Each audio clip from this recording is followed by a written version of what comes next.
తెలంగాణ ఉద్యమకారుల వేదిక ఆత్మీయ సమావేశం పెద్దపల్లి జిల్లా గోదావరిఖని నియోజకవర్గంలో జరిగింది. తెలంగాణ ఉద్యమకారుల వేదిక తెలంగాణ ఉద్యమకారుల హక్కుల కోసం పోరాడుతుంది.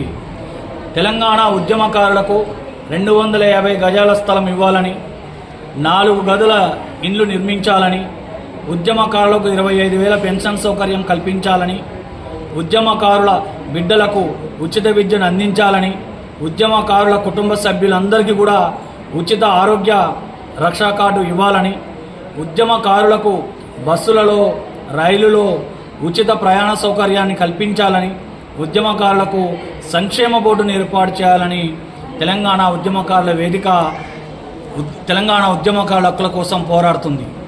ఈ నేపథ్యంలో 2001 నుంచి 2014 వరకు ఏ ఉద్యమకారులైతే జైలు పాలయ్యారో, జైలు శిక్ష అనుభవించారో, ఎఫ్ఐఆర్ కేసులు అయినాయో, బైండ్ ఓవర్ కేసులు అయినాయో, ఎవరైతే సీనియర్ ఉద్యమకారులు ఉన్నారో వాళ్ళను మాత్రమే గుర్తించి ప్రభుత్వము నిజమైన ఉద్యమకారులకు న్యాయం చేయాలని, ఆ దిశగా ప్రభుత్వము ఈ నెలలో దిగి రాకపోతే జూన్ 2వ తారీఖున తెలంగాణ ఆవిర్భావ దినోత్సవం రోజున 10,000 మందితో అసెంబ్లీని ముట్టడిస్తామని ఈ రాష్ట్ర ప్రభుత్వాన్ని హెచ్చరిస్తూ ఉన్నాం.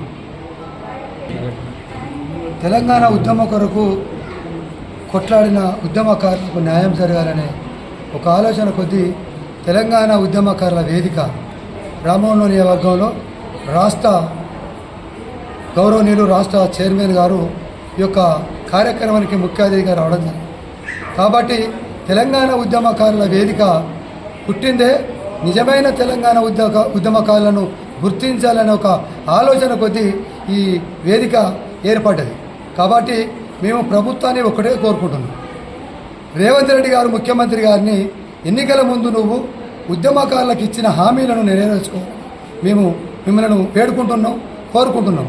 దయచేసి మీ కాలక్షేపం 2.5 సంవత్సరాలు పూర్తి అయిపోయింది. ఇక గౌరవనీయులు మన ఎమ్మెల్సీ గారు విజయశాంతి చెప్పినట్టు చూస్తుండగానే 2.5 సంవత్సరాలు గడిచింది. మరి ఇప్పుడు ఇంకా 2.5 సంవత్సరాలు పట్టుకనే అవుతుంది. మన ఉద్యమకారులకు ఇవ్వాలని ఒక ₹1 కోటి మాట్లాడింది. ఆమెకు మేము రామగుండం నియోజకవర్గం చౌరస్తాలో పాలాభిషేకం చేసి, ఎందుకంటే ఉద్యమకారుల కొరకు ఎవరు అడిగినా ఎవరు కొట్లాడినా మేము తప్పకుండా పార్టీలకు అతీతంగా, పార్టీలు కుల సంఘాలు కావచ్చు, కులాలు కావచ్చు, ఏ వ్యక్తి అయినా ఇలా నిజమైన ఉద్యమకారులు ఆ రోజు మీడియా మిత్రులు అయితే ఈ మా గోదావరిఖని చౌరస్తాలో విపరీతంగా చేసారు, వకీళ్ళు చేసారు.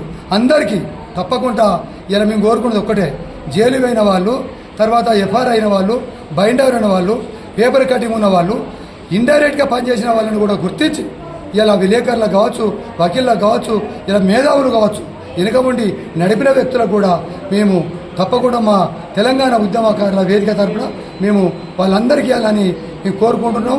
ఒకవేళ ఇయ్యని పక్షంలో తప్పకుండా జూన్ 2 తారీఖున మేము చాలా భారీ ఎత్తున ప్రభుత్వాన్ని ముట్టడిస్తామనేది హెచ్చరిస్తున్నాం.